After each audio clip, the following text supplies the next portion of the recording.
Di para sahabat itu, kaum muslimin, yang terbayang bagi mereka itu adalah infak, yang terbayang bagi mereka adalah sebuah kebahagiaan, keselamatan di akhirat yang kekal dan abadi di sisi Allah tabaraka wa taala. Semua kita boleh klaim sekarang, kamu cinta Nabi, cinta Ustaz. Cinta Nabi, cinta Ustaz. Termasuk saya, cinta Nabi, cinta. Kapan tahunya? Besok di akhirat. Maka apa kata Nabi sallallahu alaihi wasallam? Amalur rajuli biyadih. Penghasilan yang terbaik adalah pekerjaan yang dilakukan oleh seseorang dengan tangannya sendiri. Wa kullu bai'in mabrur, dan setiap jual beli yang mabrur. Ini aktivitas ini membantu saya di akhirat atau akan menyulitkan saya di akhirat?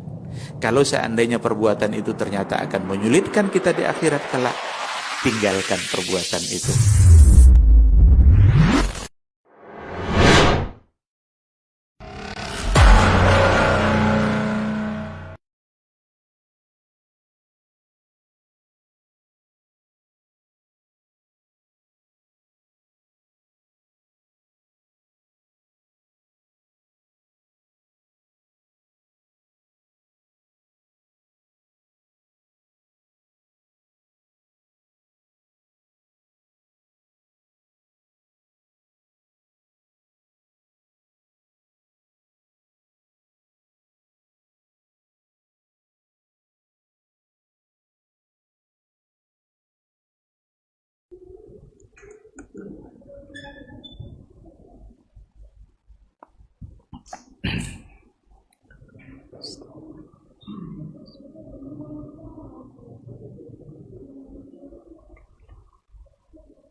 Bismillahirrahmanirrahim. Assalamualaikum warahmatullahi wabarakatuh.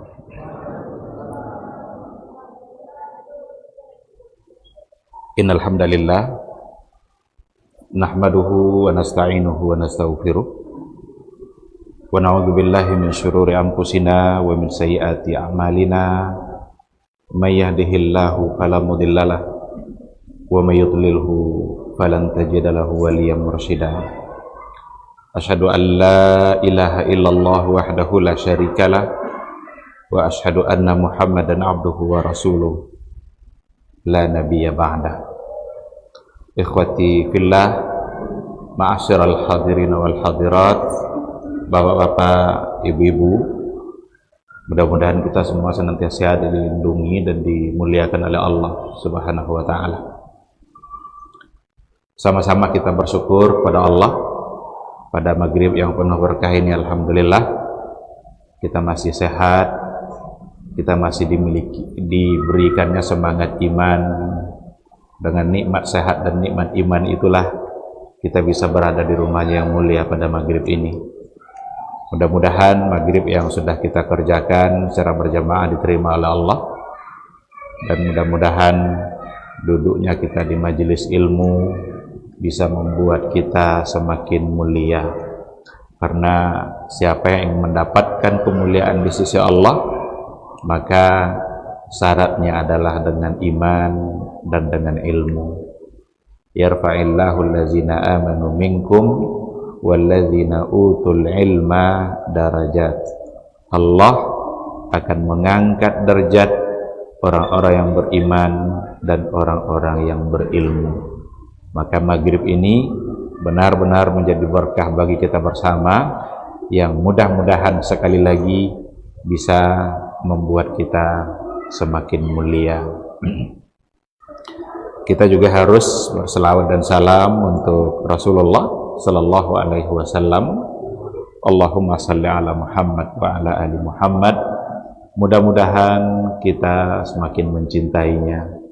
Mudah-mudahan kita selalu mampu untuk membuktikan cinta kita kepada beliau, karena Rasul itu adalah orang yang sangat memikirkan kebaikan kita sebagai umatnya. Pada saat kritis sekalipun, yang diingat oleh Rasul itu justru adalah kita. Pada saat kritis, pada saat diberikan kesempatan untuk berdoa, untuk meminta doa yang disampaikannya bukan untuk dia, tapi doa yang menjadi keperluan kita bersama. Dulu ketika peristiwa Isra Mi'raj, ada ungkapan salam Allah kepada Nabi ketika beliau sampai di Sidratil Muntaha. Apa salamnya? Assalamu alayka ayyuhan Nabi. Apa jawaban Nabi? Nabi menjawab dengan membawa kita sebagai umatnya, bahkan membawa orang-orang yang saleh pada umat-umat yang sebelumnya. Nabi menjawab ketika itu, Assalamu alayna wa ala ibadillahis salihin. Diabadikanlah ungkapan itu dalam tahiyat yang kita baca dalam setiap tahiyat sholat kita. Jadi assalamu alayka itu untuk Nabi. Assalamu alayna jawaban Nabi, selamat jugalah kami, kata Rasul. Kami itu bukan hanya dia saja. Nabi sedang mendoakan agar kita semua juga bisa mendapatkan keselamatan, bahkan wa ala ibadillahis salihin, dan juga bagi hamba-hamba Allah yang saleh yang dulu sudah ada pada umat-umat yang sebelumnya. Oleh karena itu, jika kita mau selamat, jika kita menginginkan keselamatan, apalagi di akhirat kelak, maka tidak ada cara selain daripada mengikuti apa yang diajarkan oleh Rasulullah sallallahu alaihi wasallam. Mudah-mudahan kita semua bisa mendapatkan syafaatnya di yaumul mahsyar insyaallah. Amin amin ya rabbal alamin. Ikhwati fillah, ma'asyiral hadirin wal hadirat rahimani Allah wa iyyakum. Kembali kita lanjutkan kajian fikih sirah nabawiyah kita. Ini adalah pertemuan yang pertama, yang kedua. Setelah pertemuan pertama dulu kita coba membahas, belum masuk kepada sirahnya, tapi sejauh mana pentingnya mempelajari sirah Nabi bagi iman dan agama kita. Kita sudah jelaskan bahwa sirah nabawiyah itu punya kekuatan tersendiri dalam membangun kecintaan kita kepada agama. Karena melalui sirah Nabi itu, melalui sejarah kehidupan Rasulullah Sallallahu Alaihi Wasallam, kita akan mengerti betul betapa pengorbanan besar yang telah beliau sumbangkan, dan itu semua adalah untuk kemaslahatan kita sebagai umatnya. Untuk maghrib ini kita akan coba lihat hal-hal atau keadaan Mekah, keadaan kota Mekah sebelum Nabi itu dilahirkan, dan peristiwa-peristiwa yang menakjubkan, yang jelas-jelas itu adalah pertolongan dari Allah. Ada banyak hal yang terjadi di mana Nabi ketika itu belum lahir. Maka dulu kita katakan bahwa tidak ada manusia, tidak ada para anbiya dan rasul dulu yang memiliki catatan sejarah hidup selengkap Rasulullah Sallallahu Alaihi Wasallam. Karena Nabi Muhammad itu catatan sejarah kehidupannya sudah mulai ada, bahkan dia belum lahir. Belum lahir dia, sejarah itu sudah dimunculkan, bahkan Al-Quran yang berbicara. Nah, pada maghrib ini kita akan coba lihat itu dulu, bagaimana keadaan Mekah, kemudian apa peristiwa-peristiwa besar yang terjadi sebelum Rasulullah Sallallahu Alaihi Wasallam itu dilahirkan. Kalau kita mendengar kata-kata keadaan Mekah sebelum Nabi dilahirkan ataupun pada saat Nabi dilahirkan, ada satu kata yang cepat muncul di pikiran kita. Apa kata itu atau istilah itu? Istilah itu adalah jahiliyah. Pasti itu. Kalau didengarkan keadaan Mekah sebelum Nabi diutus atau ketika Nabi diangkat menjadi Rasul, maka kata ini pasti muncul dalam pikiran kita, kata jahiliyah. Dan itu menggambarkan keadaan Mekah ketika itu. Jahiliyah itu kalau dari segi bahasa itu kan dari kata jahil. Jahil itu artinya adalah bodoh atau tidak tahu apa-apa. Namun perlu diketahui bahwa yang dimaksud dengan jahiliyah di sini bukanlah orang-orang dahulu tidak punya ilmu, bukanlah mereka itu tidak mengetahui apapun, bukanlah mereka sebenarnya orang yang terkebelakang, tidak sebenarnya. Bahkan kota Mekah ketika itu sesungguhnya adalah multaqal hadarat. Multaqal hadarat itu tempat bertemunya berbagai peradaban. Lalu kenapa mereka dikatakan jahiliyah? Maka makna jahiliyah itu sesungguhnya adalah mereka didominasi oleh keadaan di mana mereka tidak mengenal kewajiban-kewajiban mereka kepada Allah Subhanahu wa taala. Jadi yang jahiliyah itu adalah mereka jahil terhadap tugas dan kewajibannya kepada Allah.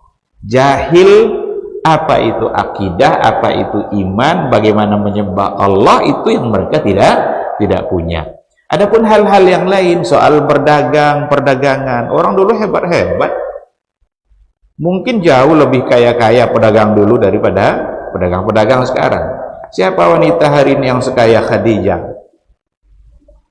pada masa dulu? Jadi mereka punya ilmu, dan bukan berarti juga tidak ada yang baik.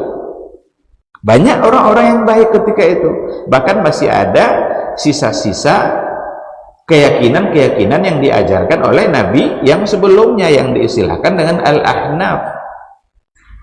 Ada sisa-sisa ajaran yang disampaikan dulu oleh Nabi Ismail, Nabi Ibrahim.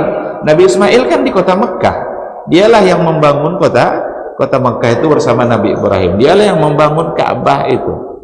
Tapi setelah itu tidak ada lagi Nabi yang dari keturunan Nabi Ismail, karena nabi-nabi setelahnya itu ada Ishak, ada Yakub, ada Yusuf, itu semua dari keturunan Bani Israel. Baru ada kembali setelah sekian lama, baru Nabi Muhammad sallallahu alaihi wasallam yang merupakan keturunan dari Ismail bin Ibrahim. Nah, jadi yang dimaksud dengan jahiliyahnya orang-orang dahulu ketika mereka tidak mengenali kewajiban-kewajiban mereka kepada Allah Subhanahu wa taala. Bagaimana beribadah yang benar, bagaimana memiliki keyakinan yang sahih, yang tidak syirik, yang tidak menyimpang, itu yang tidak ada.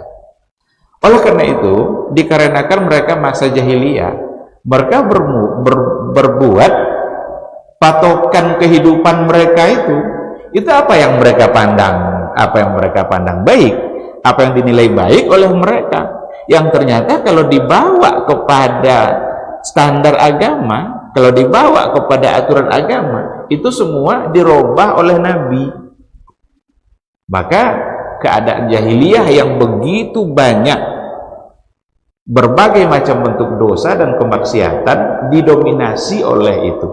Tapi sekali lagi, bukan berarti tidak ada kebaikan-kebaikan di masyarakat yang mereka sebut sebagai jahiliyah. Salah satu dari bentuk kebaikan yang ada pada masa itu kedermawanan. Kedermawanan seseorang ketika mereka memuliakan tamu. Itu terkenal itu.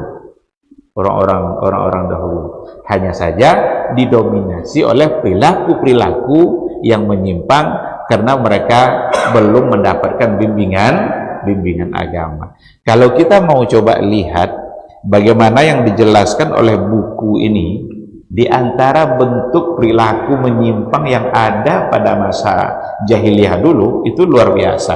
Bahkan ada hal-hal yang tidak masuk akal.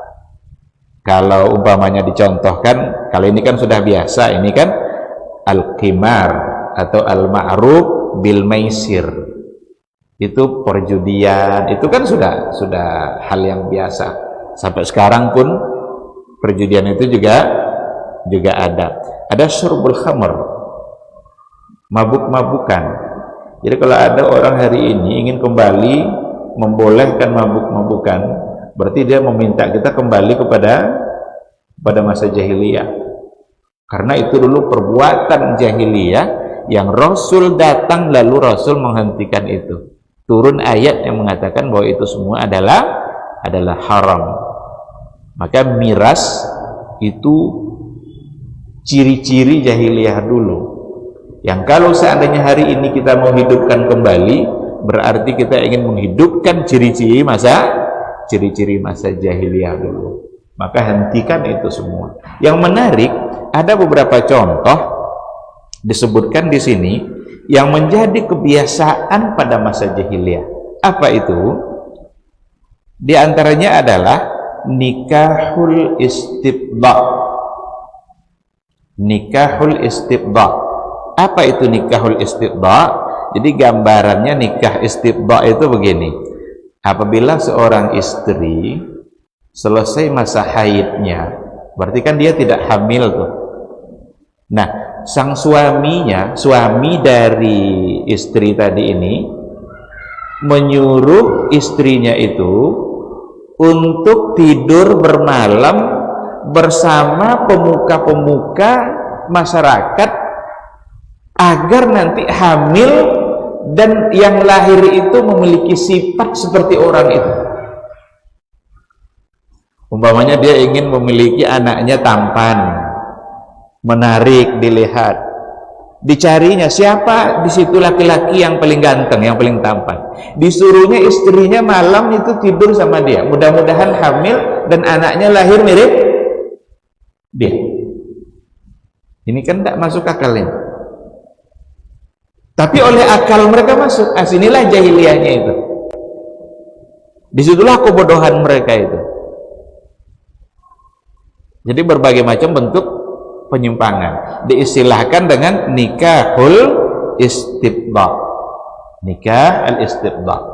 Karena nikah pada masa dahulu kalau berdasarkan kepada riwayat Imam Bukhari itu kan ada empat cara. Hanya satu cara yang benar yang dilakukan Nabi ketika nikah pada masa itu dengan Khadijah. Dia kan belum jadi rasul itu, belum diangkat menjadi rasul. Tapi cara nikahnya cara yang benar, cara yang sesuai dengan yang diajarkan oleh agama.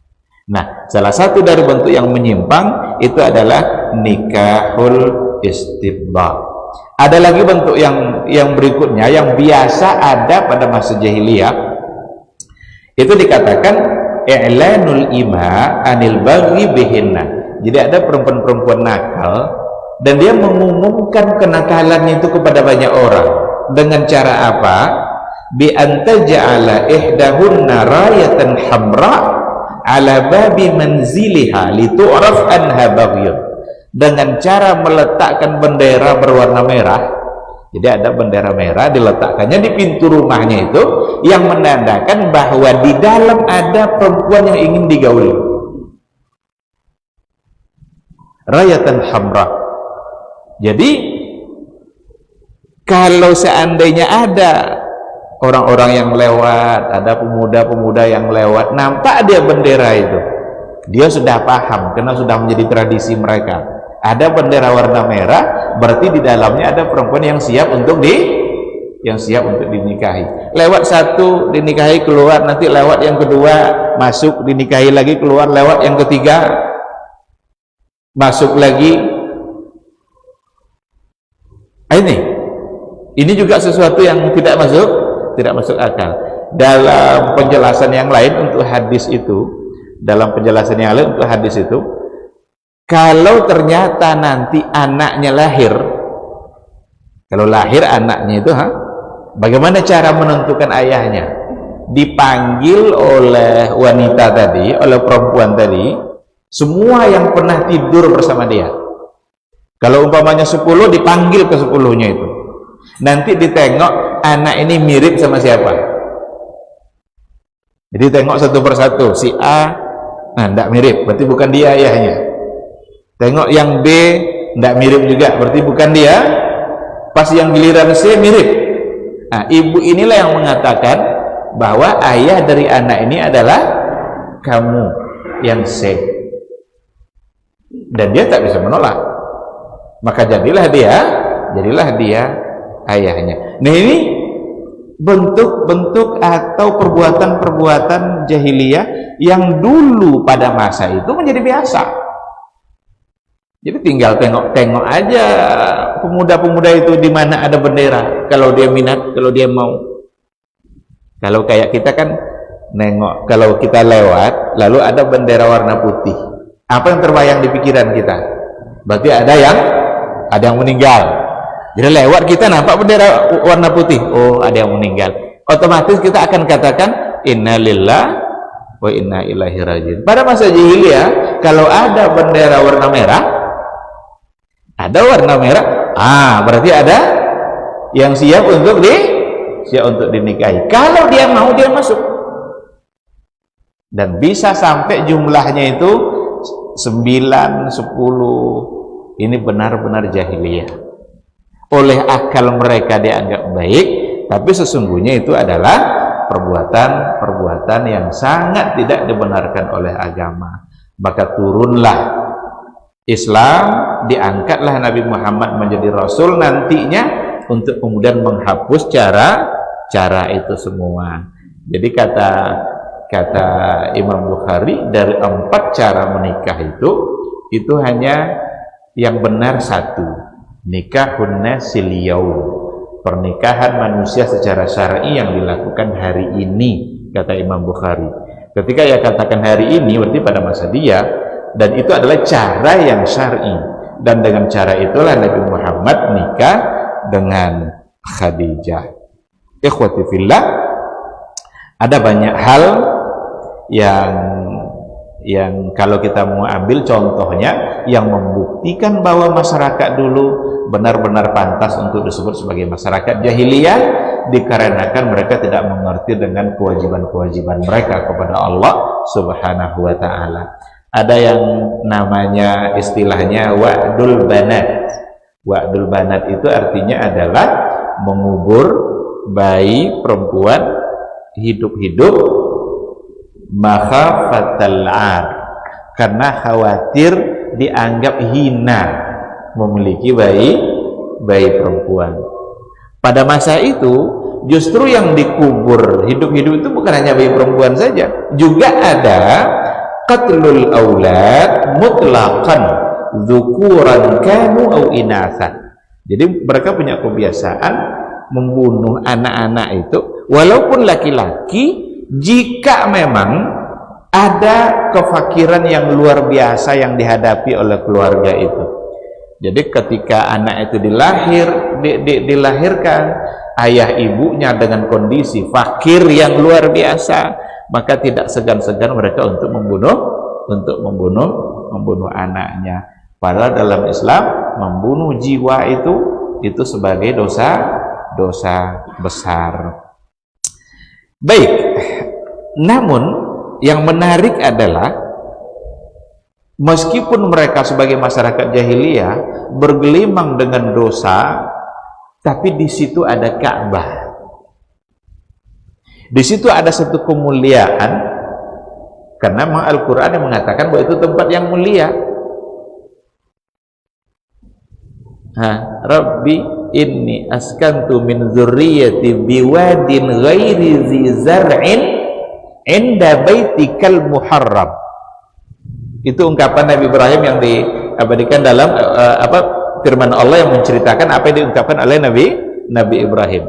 Saya menempatkan anak saya di satu lembah yang tidak ada tanam-tanaman tandus, inda baitikal muharram, tetapi di sisi rumahmu yang mulia. Rumah di sini maksudnya adalah Al-Ka'bah yang dibangun oleh Nabi Ibrahim bersama Nabi Ismail. Maka meskipun mereka jahiliyah, meskipun tradisi mereka berbagai macam bentuk penyimpangan itu ada, namun ada satu kemuliaan. Apa itu? Adanya Ka'bah. Dan mereka sangat hormat dengan Ka'bah itu sendiri. Kalau mereka berkelahi lalu mereka masuk ke Ka'bah, pasti aman. Mereka tak akan berani melakukan hal-hal yang menyimpang berdekatan dengan atau di dalam Ka'bah. Pada bulan-bulan tertentu, pada bulan-bulan haram itu tidak ada satu bentuk perselisihan, tidak dibolehkan, tidak boleh berkelahi, tidak boleh berperang, karena orang dulu sangat suka sekali berperang. Gara-gara masalah sepele antar kabilah, antar suku Arab itu bisa berperang 40 tahun. Hanya masalah yang sangat sepele sekali. Doyan mereka dalam berbuat hal-hal yang seperti itu. Tapi kalau sudah di bulan haram, tidak. Nah, jadi semangat mereka untuk menghormati Ka'bah itu tetap ada. Dan Ka'bah itu sebagai sebagai rumah tua yang sekarang dijadikan kiblat kita dalam sholat itu memang sesuatu yang penuh dengan keberkahan, karena disitulah nanti Nabi itu akan memulai dakwahnya. Maka orang ada banyak berdatangan. Persoalan haji kan sudah ada mulai dari masa dulu. Orang berdatangan ke rumah tua itu. Ada magnet yang membuat mereka jadi tertarik untuk datang ke situ. Dihalangi tidak bisa. Padahal hanya kotak dari batu yang dibuat oleh Nabi Ibrahim dan Nabi Ismail. Itulah yang membuat Raja Abraha merasa iri. Jadi Raja Abraha di Yaman itu merasa iri dengan keberadaan Ka'bah yang ada di Mekah, padahal dari segi bentuk bagi mereka tidak menarik. Menurutnya tidak, apa ini rumah tua ini? Tapi orang datang terus. Kalau datang musim haji, datang semua, berdagang di situ. Perdagangan macam-macam bentuk barang dagangan ada di sana. Ahli-ahli syair itu berdatangan dari berbagai daerah, karena itu pertemuan yang luar biasa dalam setiap tahun.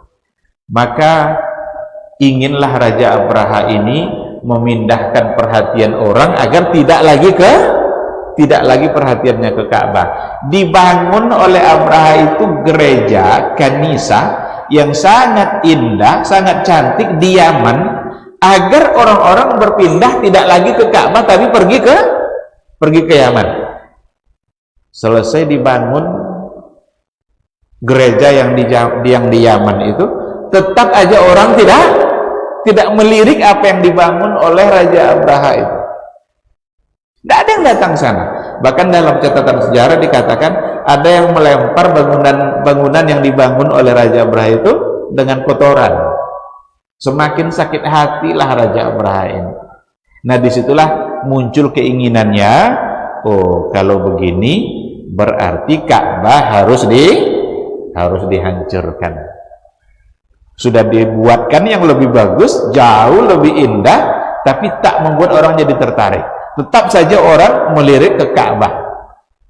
Kalau begitu Ka'bah harus dihancurkan. Nah, jadi salah satu dari peristiwa besar yang terjadi sebelum diutusnya Rasul itu, sebelum lahirnya Nabi maksudnya, itu adalah peristiwa yang disebut dengan pasukan bergajah. Dikumpulkanlah oleh Raja Abraha kekuatan perangnya yang tujuannya adalah untuk menghancurkan Ka'bah. Pasukan yang kendaraannya adalah gajah, sehingga disebut dengan pasukan bergajah. Mayoritas menggunakan kendaraan itu, gajah itu. Berangkat mereka dari Yaman dengan ribuan pasukan, dan mereka merampas apa saja yang dia temukan. Sampai dia ke kota Mekah, dapat onta, dia ambil onta itu. Kalau ada kambing, dia ambil kambing itu semuanya. Karena Abraha adalah raja yang sangat kuat.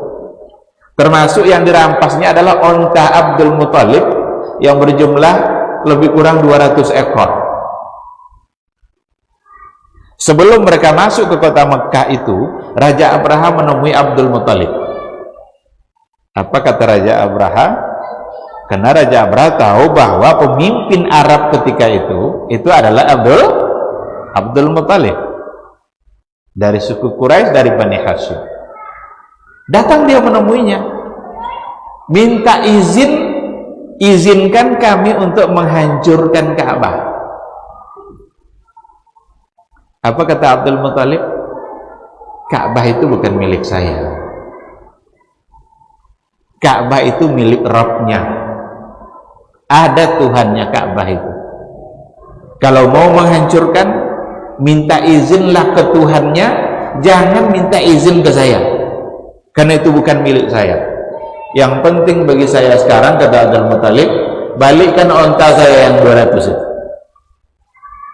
Kata Raja Abraha, semakin tak tertarik saya melihat kamu, kata Raja Abraha.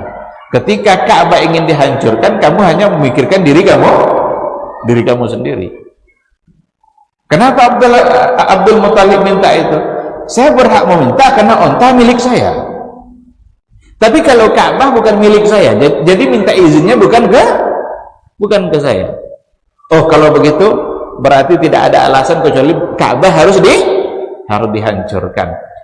Masuklah pasukan itu, mulai masuk, tapi pas sampai di Wadi Muhassir, ada namanya Wadi Muhassir, di dekat Muzdalifah. Wadi Muhassir itu di dekat Muzdalifah, antara Mina dengan Muzdalifah, kalau tidak antara Muzdalifah dengan Arafah, antara Muzdalifah dengan Arafah. Itu ada wadi, ada lembah namanya Wadi Muhassir. Disitulah ketika mereka berada di sana, belum sampai ke Ka'bah itu, disitulah diutus oleh Allah burung yang dalam Al-Quran disebut sebagai Tayran ababil, burung ababil. Jadi untuk diketahui, ababil itu bukan nama burung. Ababil itu artinya adalah jamaat. Jamaat itu gerombolan burung yang datang berombongan-rombongan, gerombolan, masing-masing burung membawa batu panas. Itu arti dari ababil itu, burung yang berombongan.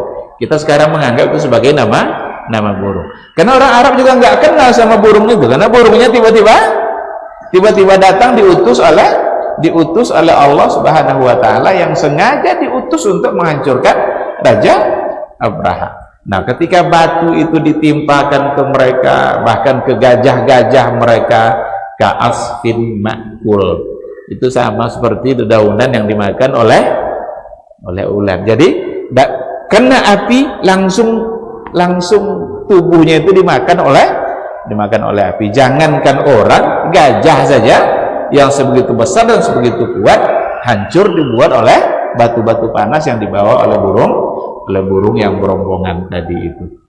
Nah, di wadi itulah Rasulullah Shallallahu Alaihi Wasallam dulu ketika kepada para jemaah, para sahabat yang ikut haji ketika itu, Nabi melarang untuk berlama-lama di situ, di lembah itu. Kata Rasul, kalian jangan main-main di situ, cepat. Tak boleh berlama-lama di satu tempat yang pernah di situ turun laknat Allah. Itu kan laknat Allah itu kan. Laknat itu bisa ya azab Allah untuk mereka. Jadi kenapa harus berlama-lama berada di satu tempat di mana tempat itu adalah diturunkan laknat oleh Allah Subhanahu wa taala. Maka disuruhlah oleh Rasul kalau sampai di lembah itu untuk menyegerakan perjalanannya agar tidak berlama-lama. Nah, namun sayang juga kalau ada yang umroh, ada yang haji, kadang sengaja datang ke sana sekedar untuk foto-foto, untuk selfie-selfie di tempat yang dulu pernah dilarang oleh Rasul untuk berlama-lama. Bukan tidak boleh, akan tetapi kita perlu mengenali sejarah bahwa apa yang dulu dianjurkan oleh Rasul ketika diminta untuk tidak berlama-lama, maka memang sebaiknya juga tidak untuk berlama-lama. Itu terjadi, diperkirakan, walaupun ada catatan sejarah yang berbeda di kalangan para ulama, ada yang mengatakan 5 bulan menjelang Rasulullah SAW lahir, ada yang kurang dari itu, ada yang bilang 2 bulan, tapi yang jelas itu terjadi sebelum Rasulullah Sallallahu Alaihi Wasallam dilahirkan sebagai pertanda Allah memberikan bukti bahwa nanti di sini akan lahir seseorang yang akan diangkat menjadi Rasul, dan ini peristiwa besar yang menandai kedatangan seorang Rasul itu. Dia lahir di tahun yang sama, maka sering dibilang kapan Rasul lahir? Tahun gajah. Anak-anak kita diajar karena seperti itu, kapan Rasul lahir? Tahun gajah. Kenapa tahun gajah? Karena memang ketika gajah-gajah itu sudah musnah semuanya, tak lama setelah itu datang pembawa kebenaran, pembawa cahaya. Ikhwati fillah, pada masa di jahiliyah itu, di Arab dulu pada masa jahiliyah itu ada api yang biasa disembah oleh orang-orang Majusi. Jadi orang-orang Majusi kan orang-orang yang menyembah api. Jadi macam-macam, ada yang menyembah patung. Kalau yang menyembah patung itu orang-orang musyrik Mekah, di mana dulu dibawa oleh seseorang yang berasal dari Yaman. Dibawa patung itu dalam apa namanya itu, sejarahnya itu dialah yang pertama kali memasukkan patung itu ke kota Mekah. Luhai ibnu apa gitu namanya, lupa saya namanya. Dialah orang yang membawanya. Itu orang-orang musyrik. Tapi ada kelompok Majusi, orang-orang Majusi, di mana mereka menyembah api. Karena api dianggapnya punya satu kekuatan. Biasa orang menyembah sesuatu karena dianggap dia punya satu kekuatan. Jadi karena api dianggapnya punya satu kekuatan, disembahnya lah api itu. Tak pernah padam api itu ratusan tahun, karena itu mereka sembah. Tetapi saat-saat menjelang kelahirannya Rasulullah Sallallahu Alaihi Wasallam, itu api itu padam. Di saat-saat menjelang kelahirannya itu api padam, yang tentu saja itu adalah ketentuan yang datang dari Allah Subhanahu wa Ta'ala. Seolah-olah Allah ingin menggambarkan bahwa api yang kalian sembah ini tidak ada apa-apanya, tidak ada punya kekuatan, dan akan lahir seorang Rasul untuk menyatakan bahwa tidak dibolehkan untuk menyembah api. Maka nampak banyak sekali kisah-kisah yang berdasarkan kepada riwayat-riwayat yang ada, yang menceritakan hal-hal yang terjadi sebelum Nabi dilahirkan. Ikhwati fillah, ada satu kisah yang menarik yang terjadi pada Abdul Muthalib, seperti yang diceritakan dalam buku ini,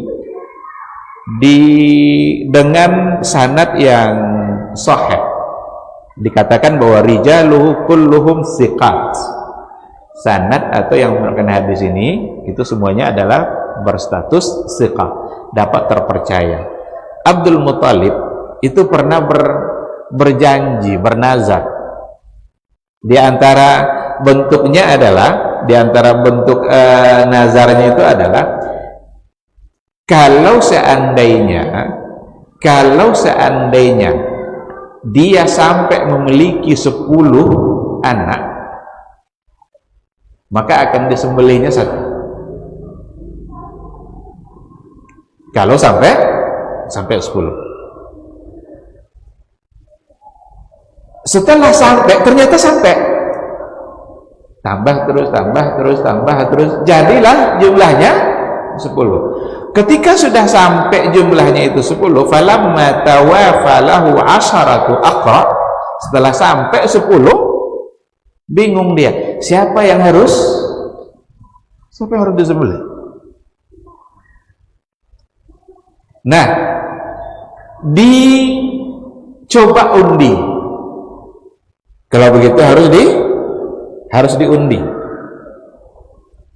Ternyata undiannya keluar nama Abdullah. Abdullah kan ayahnya Nabi Muhammad, karena salah satu dari kan Abdul Muthalib kan ada Abdullah, ada Abu Talib, kan yang paman Nabi semuanya itu adalah anak dari. Ketika diundi keluar Abdullah, dan ternyata Abdullah itu adalah anak yang diantara semua yang ada itu yang paling disenangi, disayangi oleh Abdul Muttalib. Tidak mungkin ini yang disembelih. Tidak mungkin ini yang disembelih, karena kalau itu yang disembelih tidak jadi lahir Nabi Muhammad, kan? Maka dibuat pilihan lain oleh oleh Abdul Muttalib sendiri, jadi membunuh dia atau dengan menyembelih mi'atum minal ibil. Dia memohon kepada Allah, ya Allah, ini atau 100 onta, atau 100 onta. Diundi pula lah antara Abdullah dengan onta ini. Tsumma aqra'a bainahu wa bainal ibil fatarat al-Qur'an 'alal mi'ati minal ibil. Ketika diundi antara dua, maka keluarlah undian itu 100 onta. Lapanglah dadanya Abdul Muttalib. Abdullah adalah anak yang paling dia cintai, itu pula yang keluar untuk disembelih, dan dia tidak rela untuk menyembelihnya. Tapi ini sudah janji, ini sudah nazar. Kalau nazar itu kan dari dulu ternyata juga sudah ada. Nazar sudah ada dari dulu. Bahkan Umar ibn al-Khattab itu pernah bilang kepada Rasul, ya Rasulullah, saya dulu pada masa jahiliyah pernah bernazar i'tikaf di Masjidil Haram. Wajib tidak saya tunaikan? Berarti ketika dia bilang pada masa jahiliyah, berarti pada masa jahiliyah sudah ada nazar. Kata Rasul, aufi binadrik, tunaikan nazar kamu itu, bayar nazar kamu itu. Karena nazar itu adalah hutang. Jadi nazar itu dalam agama dia menjadi hutang kalau sudah terucap. Walaupun sebenarnya beribadah dengan cara nazar itu tidak dianjurkan. Kan banyak orang bernazar dalam hidup ini, kalau sehat ibu saya bernazar. Itu tidak dianjurkan. Karena nazar la ya'ti bi khair. Nazar tidak mendatangkan kebaikan apapun. Bukan karena nazar itu ibu kita sehat. Tapi kalau sudah terucap, maka wajib ditunaikan. Maka Abdul Muttalib dia sudah bernazar, dan dia tidak ingin untuk menyembelih anak yang paling dia cintai. Memohon kepada Allah, ya Allah, anak atau 100 onta. Diundi pula yang dua, ternyata yang keluar adalah 100 onta. Tak jadilah Abdullah ini disembelih, tetapi diganti dengan 100 ekor onta. Dan itu juga menggambarkan, itu tentu pilihan Allah yang pada akhirnya yang disembelih adalah 100 ekor onta. Dan setelah itu hiduplah Abdullah, tumbuh, kemudian kemudian nikah dengan Aminah, untuk kemudian nanti lahirlah seorang yang namanya Muhammad sallallahu alaihi wasallam. Ikhwati fillah, itu sedikit gambaran tentang keberadaan Makkah pada saat Rasul belum dilahirkan. Mereka masyarakat jahiliyah bergelimang dengan dosa, hal-hal yang tidak masuk akal tapi bagi mereka itu adalah baik, hal-hal yang berbentuk dosa tapi mereka itu anggap sebagai satu kebaikan. Namun Nabi hadir untuk memberantas itu sebuah, karena memang masyarakat jahiliyah dengan gambaran seperti tadi nampak oleh kita benar-benar mereka membutuhkan hadirnya seorang Rasul. Insya Allah kita sambung pada pertemuan yang berikutnya, dimulai dari kelahirannya Rasulullah Sallallahu Alaihi Wasallam. Mudah-mudahan bermanfaat bagi kita bersama, insya Allah, bisa menambah ilmu, bisa menambah iman, dan semoga Allah senantiasa membimbing kita untuk tetap istiqamah di jalannya. Amin, amin ya rabbal alamin. Subhanakallahumma bihamdika, asyhadu an la ilaha illa anta, astaghfiruka wa atubu ilaik. Wassalamualaikum warahmatullahi wabarakatuh.